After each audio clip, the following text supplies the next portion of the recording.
한국은행이 결국 무제한 돈풀기 카드를 꺼내들었습니다. 금융기관들을 통해 자금을 간접적으로 공급하겠다는 건데요. 매주 정기적으로 제한 없이 유동성을 공급한다는 점에서 사실상의 양적 완화라는 분석이 나옵니다. 네, 미국 연준이 헬리콥터로 달러를 살포하는 것에 비해서 한은은 코로나 사태 대응에 소극적인 것 아니냐라는 비판의 시각도 있었습니다. 자, 이번 발표가 시장에는 어떤 시그널을 줄지 좀 더 지켜보셔야 될 것 같습니다. 오늘도 여러분의 다양한 의견 저희 아침 토론에서 기다리고 있습니다. 100원의 이용료가 있는 유료 문자 샵 3698번으로 보내주시면 저희가 토론 중간에 소개하고 전문가들과 의견 나눠보는 시간도 갖도록 하겠습니다. 네, 오늘 함께해 주실 세 분 소개해드리겠습니다. 조용찬 미중산업경제연구소 소장, 그리고 가톨릭대 경제학부 양준석 교수, LG경제연구원 조영무 연구위원입니다. 세 분 어서 오세요. 안녕하십니까.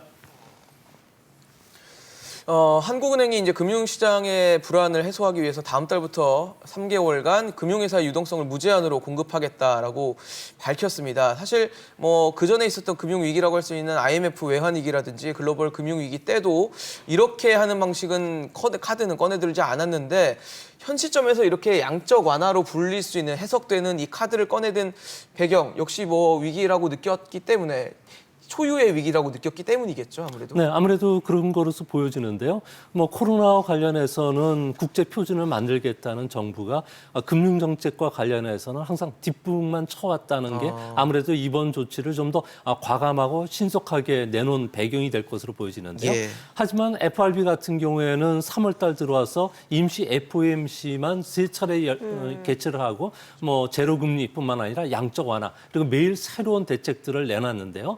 여기에 비하면은 현재 뭐 한국은행이 내놓는 방법은 금융기관을 통한 간접적인 방식이고요. 연준처럼 제로 금리 상태에서 필요한 만큼 양을 공급해주는 정책이 아니라는 점에서는 조금 시장에서 볼 때는 조금 좀 실망스러운 부분도 있지 않나 이렇게 보여집니다. 네네. 양 교수님 어떻게 보셨어요? 예, 지금 가장 미국도 마찬가지고 우리나라도 마찬가지고 가장 그 걱정되는 거는 신용 경색인 것 같거든요. 그렇기 때문에 뭐 FRB는 더 적극적으로 했다고 보시지만은 어쨌든 이 신용 경색을 통해서 맞는 피해는 그래도 최소화시켜 보자. 그런 차원에서 이렇게 유동성을 공급하는 거는 같은데 그렇다면 일단은 그 기업들이 쓰러질 수 있는 그런 가능성 하나는 제거해 주는 거지만 그렇지만 아직도 실물 경제 문제들은 남아 있거든요. 수요가 아직도 낮고 그다음에 공급에도 아직도 바틀네크가 생길 수가 있고 그렇지만은 그래도 그런 그 문제가 될 수 있는 걸 하나라도 그냥 좀 약화시킨다는 거는 좀 높이 평가해 줘야죠. 뭐 위원님께서도 보시기에는 어제 한은의 대책이 나름 뭐 합리적이고 괜찮은 대책이었다 보시나요? 저는 별로 선택의 여지가 없었다고 보고요. 불가피했다고 보고요. 왜냐하면 이미 앞서 있었던 정책금리 인하 때문에 정책금리 수준이 0.75% 수준이고 예. 우리가 기축통화 보유국이나 국제통화 보유국이 아니기 때문에 이제 금리 인하를 할 여지가 별로 없었고 그런 상황에서 돈을 만약에 더 풀고자 한다라고 한다면 다른 방식을 사실은 지금 고려해야 되는 상황이었고요. 그 외에도 정부가 100조 원 가까이 돈을 풀겠다라고 했는데 그 돈을 객출을 해야 되는 금융기관들이 현금을 그렇게 많이 쌓아놓고 있었던 상황이 아니기 때문에 그 객출할 돈을 금융기관들에 제공할 필요가 우선 있었고 네네. 또 다른 이유는 최근에 증권사들이 투자했었던 파생금융 상품에서 마진콜 상황에 몰리면서 네. 현금을 대거 확보해야 됐고 그 현금을 확보하는 과정에서 단기자금 시장에서 돈이 부족한 상황이 나타나고 있었기 때문에 그 상황을 해소하려면 어쩔 수 없었다고 생각을 합니다. 예. 일단 한국은행이 이제 국고채 매입과 RP 매입 중에서 이제 시장의 스트레스가 더 큰 쪽을 택했다라고 했는데 이 판단에 대해서 어떤 해석이 가능할까요? 네, 국고채 금리 같은 경우에는 예. 기준금리하고 격차가 발생하면은 뭐 언제든지 국채를 매수를 하면서 시장을 조절할 수가 있습니다. 하지만 현재 회사채 시장 같은 경우에는 작년 말 대비해서 그 국고채와의 그 스프레드가 2배 이상 벌어졌고요. CDS 스프레드도 2배 이상 벌어져 네. 있는 상태고요.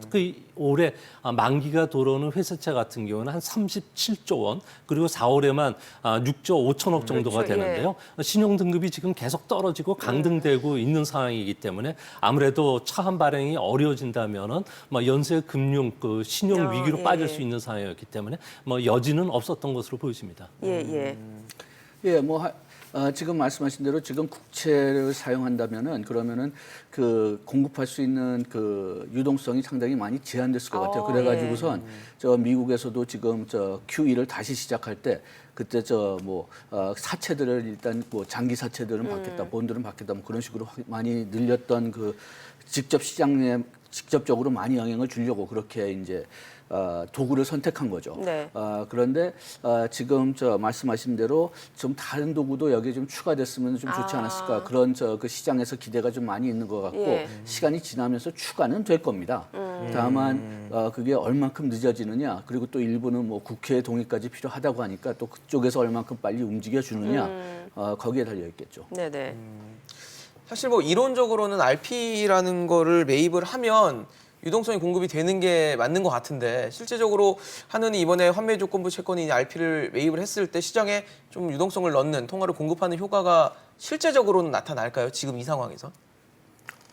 왜 국고채 매입이 아니고 RP냐? 그것은 사실은 앞서 말씀드렸던 대답과 관련이 있는데요. 네네.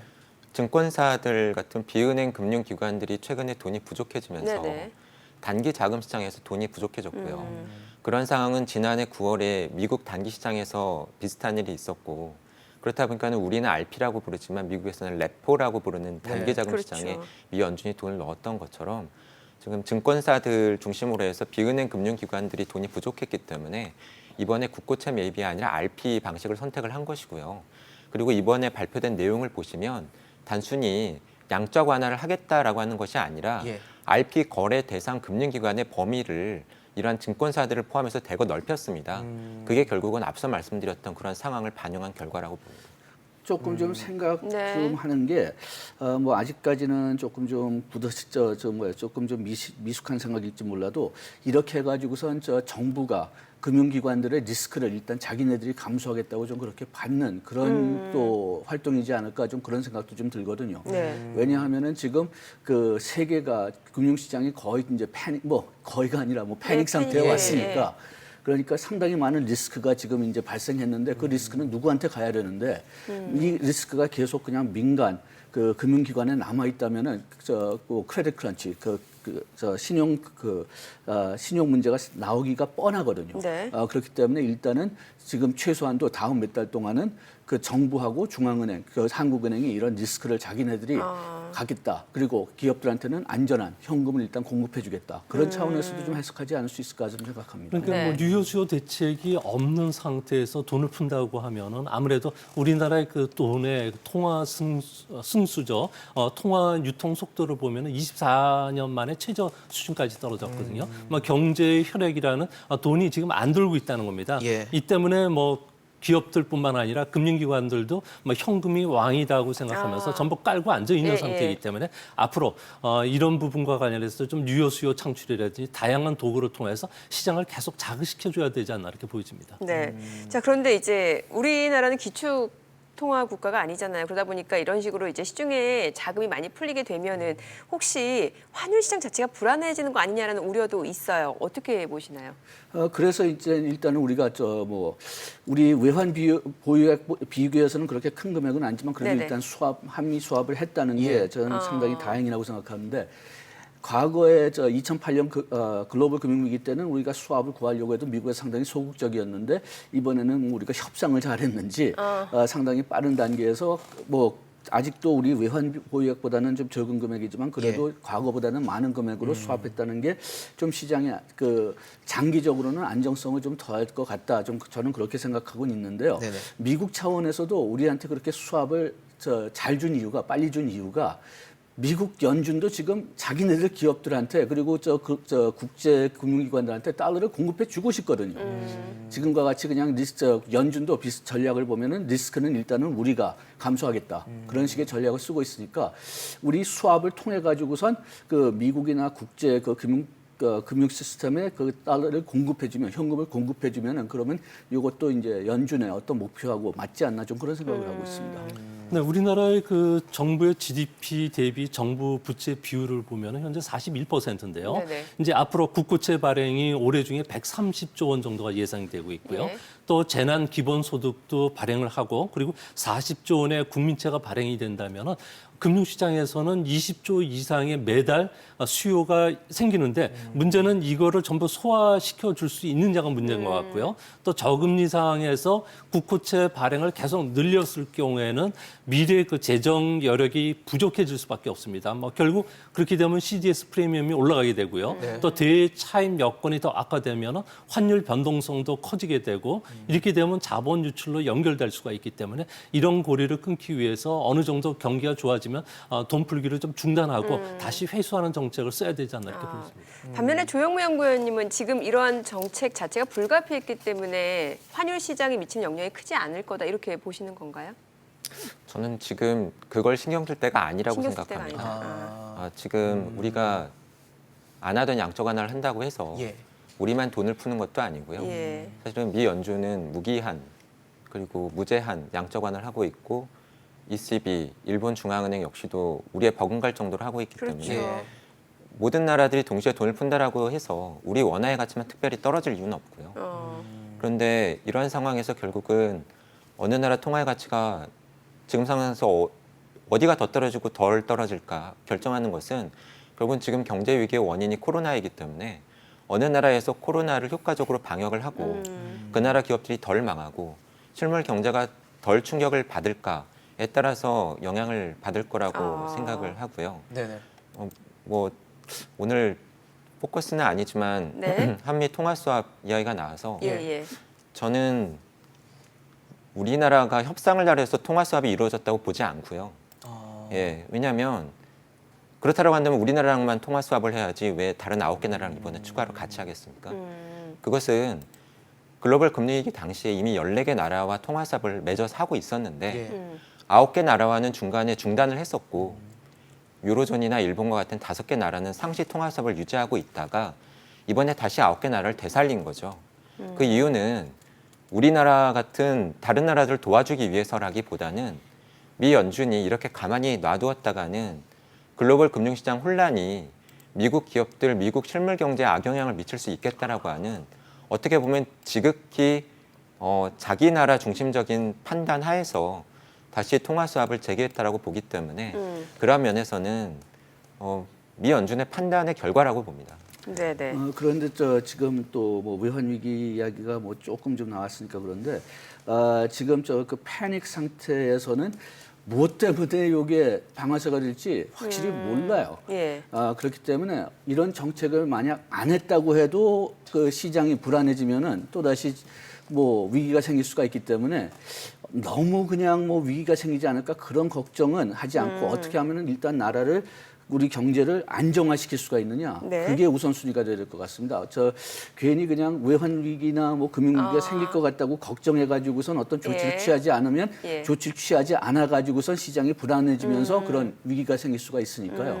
일단 우선 목표는 국내 경제 안정화로 위주로 가야 될 것 같습니다. 뭐 교수님께서는 항상 그 우선순위에 따른 정책이 굉장히 중요하다라는 말씀도 주셨으니까요. 예. 사실 최근에 정부가 100조 원 규모의 민생금융 안정 패키지 프로그램을 내놨는데 거기에는 사실 이 금융사들의 출자가 들어가 있어요. 그래서 한은에 이번에 어떻게 보면 사실상의 양적 완화 조치로 인해서 금융기관들이 좀 운신의 폭이 넓어질 수 있을 것이다라는 전망도 나오는데 이 부분에 대해서는 어떻게 보고 계십니까? 네, 세상에는 공짜 점심이 없죠. 뭐 그런 측면에서 보면은 그 70조 원의 그 RP를 주는 대신에 민생이나 금융 안정 패키지에 뭐 금융기관들도 이제 참여를 하게 될 것으로 네네. 보입니다. 이제 문제는 58조 원의 기업 자금 같은 경우에 뭐 중소기업이라든지 그리고 소상공인 그리고 자영업자들 같은 경우에는 총알이 딱 2발밖에 안 남아 있는 상태입니다. 뭐 창업 비용이라든지 한 달 정도 버틸 정도 비용밖에 없는데 이런 부분들을 충분히 그 고루 줄 수 있는지 여부도 좀 불분명하고요. 때문에 앞으로 부동산 대출 규제를 완화시킨다든지 뭐 절의 긴급 융자나 뭐 이자 납부 유예뿐만 아니라 공과금 납부도 좀 그 연기시켜주는 정책이 더 필요하지 않나 보여지고요. 예. 특히 42조 원의 금융시장 안정 장치도 실제 회사채들 같은 경우는 지금 정부 펀드 수준으로 떨어지고 그렇죠. 있는 기업들이 많기 때문에 예. 이쪽에 유동성을 충분히 공급해줘야지 효과가 나타나지 않나 이렇게 보여집니다. 네네. 양적 완화가 아무래도 금융사들이 좀 출자를 해서 이게 또 다시 100조 원의 어떤 지원 대책으로 이어지는 교두보가 되는 상황이겠죠. 지금 지금 같이 그 금융 시장이 어느 정도 패닉 상태에 있다면 아까 얘기했지만은 은행들이 잘 빌려주지 않는단 말이에요. 그렇죠. 왜냐하면은 지금 막 얘기했듯이 기업의 신용도도 떨어지고 수요 돌아오지도 확실하지 않고 예. 우리가 과거 신용 경색에 들어갔을 때 가장 어려웠던 거는 이 은행들이 대출을 시작해 줘야 되지만은 경기가 되살았는데 한국은행이나 정부가 규제를 줄여줄 수도 있고 그리고 또 금리를 내려줄 수도 있고 그렇지만은 강제로 은행들한테 대출을 하게 만들 수는 없었어요. 그렇죠. 그런데 이렇게 그냥 실질적으로는 강제로 이렇게 기금에 참여하게 한다면은 그러면은 이게 좀 우회적이긴 하지만은 강제로 대출을 하게 만드는 거라고 보거든요. 그렇기 때문에 이것도 역시 신용 경색에 어떤 대응을 하려고 하는 네. 조치 중에서 하나다. 그리고 또 아까 얘기했지만은 신용 경색의 문제가 제거됐어도 실물 경제 문제들이 남아 있는데 그렇죠. 최소한도 이게 실물 경제 일부를 또 해소해 주려는 도구로 저는 보고 있습니다. 조 네네. 의원님께서도 그런 입장이신가요? 전 좀 다른데요. 네. 네네. 제도의 내용을 사실은 저희가 정확하게 이해를 할 필요가 있는데 네네. 예. 앞서 증권사들의 자금 시장 어려움을 말씀을 드렸지만 예. 정부에서 이번에 발표한 100조 원 대책 안에 들어가 있는 20조 원 채권시장 안정펀드나 이런 돈들은 결국은 금융기관들이 저는 사실 내고 싶어서 낸 돈은 아니라고 생각합니다. 그렇죠. 더블 예. 듯이 어떻게 내는 보면 거다. 각출해서 예. 모아서 채권시장에 풀려있는 회사채를 사주는 거죠. 네. 그러니까 그 부분은 어쨌든 20조 원은 갈 겁니다. 예. 근데 그 돈이 필요하니까 어쨌든 한국은행이 그 재원을 금융기관들한테 주는 거고요. 그런데 그 대상은 사실 회사채를 발행하는 정도의 기업들이죠. 그러니까 일정 규모 이상의 기업들만 그 혜택을 볼 겁니다. 그리고 이번에 RP로 해서 예. 이런 증권사들 중심으로 해서 금융기관들의 어려움은 완화가 될 겁니다. 근데 금융기관들은 좋은 거죠. 근데 그렇다고 해서 금융기관들의 돈이 쌓여 있다고 해서 금융기관들이 그 돈을 지금 어려움이 가중되고 있거나 자금난이 심화되는 가게나 기업에 빌려줄 것인가? 그거는 전혀 다른 얘기입니다. 그렇죠. 예. 다른 왜냐하면 지금 상황은 어느 기업이나 어느 자영업자나 다 도산과 폐업, 디폴트 리스크가 높아지고 있는 상황이거든요. 정상적인 상황이라면 지금 같은 상황에서는 금융기관들은 돈을 안 빌려주는 것이 그 금융기관이나 대출 담당자로서는 당연한 결과입니다. 네. 그래서 이러한 상황에서는 한국은행에서 아무리 돈을 풀어도 예. 혹시 금융기관에만 쌓이고 아. 실물 경제로 안 흘러갈 가능성이 굉장히 높고요. 예. 사실은 저희가 여기에서 주목해야 될 것이 지난주에 ECB에서 대책을 내놓으면서 금리도 안 내렸는데 양적 완화 채권 매입 규모를 늘린 것도 아닌데 1조 8천억 유로의 유럽 은행들의 대출 여력이 증가했다라고 나온 대책이 있어요. 네. 그게 뭐냐면 다른 걸 한 게 아니라 돈을 빌려주고 나서 그 대출이 부실화되더라도 결국은 그렇게 되면 BIS 자기자본 비율이 떨어지게 되는데 그런 자본 건전성 규제를 완화시켜주겠다. 그 대출이 부실화되더라도 그것을 회계 처리하는 데 있어서 유연성을 적용하도록 해주겠다라고 규정을 바꾼 겁니다. 예. 사실 그렇게 되면 돈을 중앙은행이 다 안 풀어도 은행들은 자신들이 가지고 있던 돈을 가지고 이제 부담이 줄어들었으니까 그렇죠. 대출할 여력이 더 생기게 되는 거거든요. 예. 결국은 저는 한국은행이 양적 완화 시기에 통화 정책을 펴게 된 것은 굉장히 다행이라고 생각을 하지만 그게 실제로 기업과 가게 특히 이러한 채권시장 안정펀드의 수혜를 받기 어려운 네. 계층에게까지 돈이 풀리려면은 금융감독당국이 나서서 우리도 이러한 건전성 규제, 회계 처리 기준 같은 것들을 조속히 바꿀 필요가 있다고 생각을 합니다. 실제로 지금 끝자리 9700님이 이제 회사채 발행은 기업의 선택인데 다 매입해주고 자영업자는 오히려 매출이 30-40% 급감했는데 아무것도 안 해주고, 그러니까 뭔가 말씀해주신 대로 이게 그 실물 경제, 그 민간 경제까지도 흘러가기에는 지금 상황이 그렇게 녹록진 않다라고 보시는 거네요. 녹록지 않은 게 아니라 규제 자체를 완화해주지 안 않으면 갈 겁니다. 왜냐하면 대출 담당자로서는 대상이 굳이 자기 리스크를 해줄 필요가 없는 걸고 거죠. 기업들이나 특히 중소기업이나 자영업자한테 지금 돈을 빌려줄 이유가 없어요.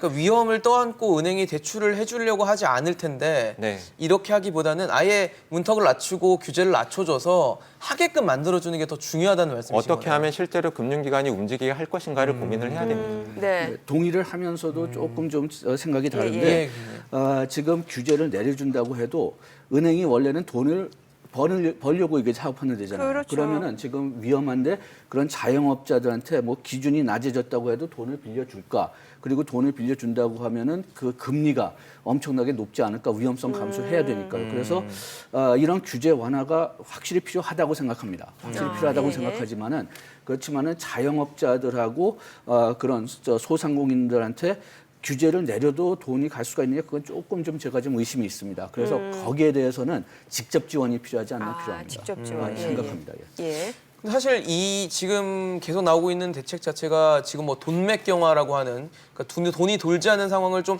타개해 보려고 내놓은 대책들인데 지금 뭐 위원님 말씀처럼 금융사가 대출을 해주지 않고 이러면 결국은 돈맥 경화가 또 다시 돌아올 뭐 거라는 회사채 매입한다 하더라도 그러니까요. 이게 한계가 있을 거 아니에요. 네, 지금 국제 그 금융위기 같은 경우도 이런 그 신용 경색에서 시작이 됐는데요. 미국 기업들 같은 경우에는 뭐 현재 그 부채 규모가 66조 달러 정도가 된다고 합니다. 2008년도 리먼 쇼크 직전에 33조 달러에 비해서 2배 정도 올라왔는데요. 대부분이 차입한 돈들이 M&A라든지 자사주 매수에 쓴다든지 그리고 대부분 그 머니 게임에 사용이 되면서 부채질도 상당히 좀 악화되고 있는데요. 우리나라도 현재 그 정급 본드에 투자하는 ETF라든지 신용도가 낮은 그 대출 채권에 묶은 대출 담보부 증권 쪽에도 많은 그 연기금이라든지 금융기관들이 또 들어가 있습니다. 네네. 이 때문에 앞으로 이런 문제들이 국내에도 전염될 가능성이 크고요. 또 20조 원의 회사채 펀드가 조성이 된다고 하더라도 실질적으로 또 신용 등급이 높은 17조 정도만 뭐 처음 발행이 될 뿐이지 A 등급 미만의 회사채들 같은 경우는 현재 20조 원 정도가 된다는데 조금 전에도 말씀드렸듯이 남의 리그가 될 가능성이 크다는 점에서는 정부가 직접 시장에 나와서 미 연준처럼 사줘야 되지 않나 이렇게 보여집니다. 미 연준처럼 그러니까 뭔가 하느니 미 연준이 그 기업 어음 매입 기구를 만들었듯이 우리도 뭔가 그런 기구를 만들어서 회사채와 그리고 기업 CP를. 어음도 상설적으로 좀 매입을 해줘야 된다 이런 뭐 얘기. 하여튼 금융위기 때 지금 예. 그 코로나 때문에 리스크가 생겼는데 이 네. 리스크를 누가 가져가느냐가 궁극적으로 문제거든요. 그런데 은행 보통 때는 금융기관이 리스크를 적절하게 그냥 이자 받고선 사가지만은 지금 패닉 상태에 있다면은 안 사갈 겁니다. 네네. 그러니까 뭐 미국은 정부하고 특히 연준 그리고 우리나라는 정부하고 한국은행이 지금서부터는 그 리스크를 다 자기네들이 인수한다는 거죠. 네. 근데 사실 정부도 그렇고 한은도 그렇고 리스크를 떠안는 것도 한계가 있잖아요. 무조건적으로 계속 떠안을 수는 없을 텐데 그러면 저는 위원님 말씀하신 것처럼 결국은 금융사가 리스크를 떠안게끔 할 수 있는 뭔가 부담을 좀 덜어줄 수 있는 대책들이 필요하다는 생각이 좀 들거든요. 앞서 말씀드린 건요. 그거라도 안 하면 안 움직일 거다라고 말씀을 그거라도 드린 거고요. 해야 된다. 움직이게 하려면 그거라도 먼저 뭐라도 해야 해야 된다. 되니까. 그리고 미 연준도 말씀을 하셨는데 네. 앞서 무기한 무제한으로 양적 예. 완화를 한다라고 말씀을 드렸지만 사실은 그 대책 내용을 자세히 들여다보면 투기 등급 회사채는 안 사줍니다. 딱 투자 등급까지만 예. 있는 거죠. 예. 그것은 전 사실은 미 연준의 지금 고민을 반영한다라고 생각을 하는데요. 예. 한은법과 마찬가지로 미 연준 역시도 법률상으로 안전한 채권만 사주도록 되어 있는데 그럼에도 불구하고 돈을 풀어야 되니까 뭐 회사채 물론 투자 적격 등급이긴 하지만 뭐 신용카드론, 오토론 그리고 심지어 학자금 대출까지도 사준다라고 하면서 거기에 돈을 넣기 위해서 직접 하는 것이 아니라 일종의 퍼실리티와 같은 그런 기구를 만들어서 간접적으로 넣는 방식이라도 고안을 하고 있죠. 네네. 그러니까 저는 말씀드리는 게 한국은행도 그런 것을 앞으로 계속 고안을 해야 된다라고 말씀을 예. 드리는 거고요. 그럼에도 불구하고 미 연준조차도 왜 투기 등급 회사채는 못 사주느냐. 사실은 다 떠안을 수는 없는 거거든요. 예. 그래서 그런 일이 일어나면 안 되겠지만 예. 사실은 투기 등급 회사채들에서 문제가 생기기 시작하면 네. 전 사실은 시간의 문제지 그것은 중앙은행이 떠안고 갈 문제가 아니라 저희가 글로벌 금융위기 때 경험을 한 것처럼 이제 그 단계가 되면 누구는 살리고 누구는 그렇지 않을 것인가에 대한 고민이 나올 수밖에 없고요. 미 연준도 그러한 상황에서 이루어지는 일종의 구조조정, 영어로 예. 베일아웃이라고 하는데요. 예. 그러한 상황을 염두에 두고 있기 때문에 이번에 미 연준의 양적 완화에서도 투기 등급 회사채는 제외시켰다고 봅니다. 근데 사실 우리나라 얼마 전에 정부에서 발표한 뭐 100조의 대책에서도 그렇고 뭐 CP나 이런 것들을 하드림에 있어서 좀비 기업을 양산할 수 있다라는 얘기들이 나오잖아요. 근데 네. 그래서 이참에 이 위기 상황을 좀 구조조정의 기회로 삼아야 된다라는 얘기가 나오는데 좀비 기업을 회생시킬 수 있다는 건 사실 부정적인 이슈일 거 아니에요. 부정적인 걸 하는데 지금 우리가 좀비 기업들하고 정상 기업 뭐 살 수 있는 기업을 예, 예. 지금 분간할 수 있느냐가 문제예요. 구분 자체가 쉽지 지금 않다. 그 금융 시스템은 패닉 상태에 있다면은 그러면은 구분하지 않고 다 돈을 안 빌려줄 겁니다. 그래서 정부가 그러면은 좀비 기업하고 정상 기업하고 나눌 수가 있느냐? 그리고 그 나눌 때 시간이 걸리지 않느냐? 그런데 지금 계속 돈을 빨리 지금 시스템에 집어넣어야 된다고 지금 계속 얘기하고 있으니까 그 정도로 분간할 수 있을지가 또 문제가 되고 그 다음에 또 문제가 뭐냐면 우리나라 어차피 지금 좀비 기업들이 많아요. 예. 그래서 지금까지도 우리가 그거를 조절하지 못했는데 그런데 지금 와가지고선 조절하면은 그런데 우리가 왜 이런 좀비 기업들을 그렇게 나눴느냐? 우리가 이런 패닉 상태 없이 그냥 코로나 독감 없이 그냥 좀 뭐 정상이라고 얘기해야 될까요? 예. 그 상태에서도 경제에 큰 타격을 줄 것 같아서 일자리가 많이 떨어질 것 같아가지고선 좀비 기업들에 지원해 줬는데 지금 이 상태에서 좀비 기업을 지원해 주지 않으면은 그러면은 일자리가 그렇게 해서 크게 줄어들었다면은 오히려 문제가 악화되는 거죠. 그래서 지금 현재 나오는 게 미국을 중심으로 해서 중앙은행들의 임무는 고용이라든지 그리고 물가 안정이 그 예전에는 주요 업무였지만 지금은 최후의 대출 기능 역할을 하라는 거죠. 이 때문에 한국은행 같은 경우에도 미국의 뉴욕 그 연방은행처럼 그 직접 최후의 대출 기능을 발휘를 해가지고 매일 1천억 달러 정도의 자금을 시장에 공급해 준다든지 그리고 또 한은 같은 경우에는 조종자 역할을 하면서 실제 국민적 공감대를 얻을 수 있게끔 뭐 정부가 보증을 쓰게끔 요구를 한다든지 또 국회 보증을 요구하는 것도 좀 그 한국은행이 해야 될 일인데 이런 업무들과 관련해서는 전혀 안 하고 있다는 점에서는 업무 태만이 아닌가 이렇게 보여집니다. 뭐 실제로 최근에 그 이동걸 사는 회장이 한은의 그 유동성 문제 의식 자체가 굉장히 안일하다라고 비판을 했는데 좀 같은 맥락이라고도 볼 수 있겠네요. 네, 그렇습니다. 예. 그럼 지금 이 시점에서 뭐가 필요할지 그것도 중요할 것 같거든요. 글쎄요, 뭐 아까 우선순위 저는 언제든지 우선순위 얘기한다고 예, 했으니까 예. 지금 현재 모든 정치의 우선순위는 첫째로는 일단은 그래도 코로나 독감이 어느 정도 잡힐 때까지는 기업들을 죽지 않게 유지시키고 그 다음에 소비가 너무 떨어지지 않게 예.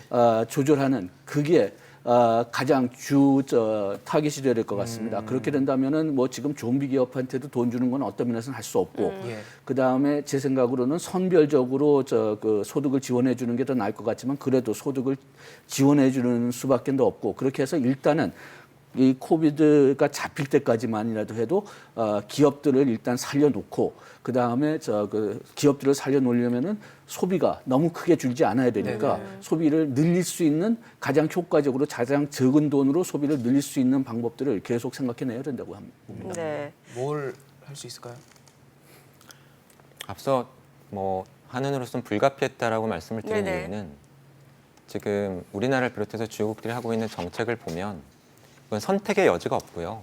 왜냐하면 경제 활동이 셧다운된 거거든요. 예. 우리 경제를 셧다운이라고 표현을 쓰진 않지만 지금 미국에서는 이미 그 용어가 일상화되어 있고 감염에 대한 공포 때문에 사람들이 나가지 못하고 나가지 않으면 사실 돈을 못 쓰는 거니까 그리고 감염 확산세를 막기 위해서 정부가 경제 활동을 이렇게 제한을 하고 있고 그러다 보니까는 매출이 끊긴 자영업자나 기업들이 사실은 위기에 내몰릴 수밖에 없는 상황이거든요. 그렇죠.